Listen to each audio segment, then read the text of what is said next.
Aujourd'hui, je voulais parler un petit peu de mon compatriote Hugo Décrypte, qui est un youtubeur qui poste aussi sur Instagram et sur toutes les plateformes possibles et imaginables, qui est un journaliste en gros français de mon âge et qui publie pas mal de contenu sur la Russie.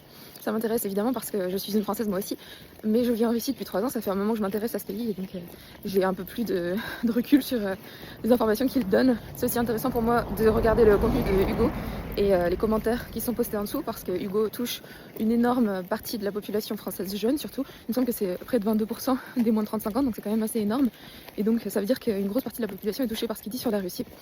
Et récemment, il a énormément parlé d'une bande dessinée qu'il a co-écrite et sur la Russie, sur l'histoire de la Russie. Donc j'ai profité de mon dernier voyage en France en décembre pour regarder cette bande dessinée un petit peu et comprendre un petit peu ce qu'il en disait. Évidemment, je ne m'attendais pas à grand chose.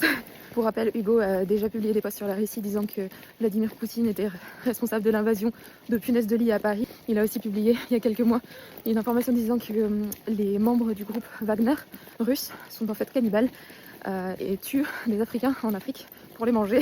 Et là, je viens de voir dans un de ses derniers posts qu'il parlait de l'opinion publique russe ou de la façon dont les Russes ont pris sa bande dessinée sur la Russie en disant que les médias russes étaient déjà tout feu et flamme à propos de cette bande dessinée. Moi j'habite en Russie, personne n'en a entendu parler du tout, je n'ai jamais entendu parler par les Russes à part par ceux qui s'intéressent de très près à la France, qui est loin d'être une majorité. Donc il s'envoie un petit peu des fleurs, le Hugo.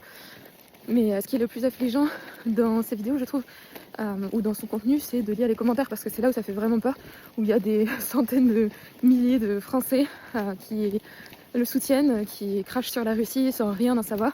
Enfin, moi, ça me fait toujours halluciner de voir à quel point il y a une grosse proportion d'Européens, ou de Français en particulier, qui haïssent la Russie, qui est un pays dont ils ne savent absolument rien. Pour moi, c'est vraiment une preuve que le lavage de cerveau fonctionne très bien en France. Et ça fait assez peur, j'avoue. Parce que les Russes, par exemple, qui ont perdu plus d'hommes que n'importe qui pendant la dernière guerre, ne haïssent pas l'Allemagne. Les Russes qui sont sous sanctions depuis déjà plusieurs années, des sanctions qui pèsent sur les citoyens au quotidien, sur les artistes, sur les sportifs, etc. Des sanctions injustifiées et injustes. Ils ne haïssent pas les Européens ou les Occidentaux qui font peser ces sanctions sur eux. Donc d'où sort cette haine qu'on a en France pour la Russie, vraiment comme si les gens avaient rien d'autre à faire, vraiment comme s'il n'y avait pas de problème en France plus urgent à régler que d'aller se mêler des affaires de la Russie. J'ai un peu de mal à comprendre.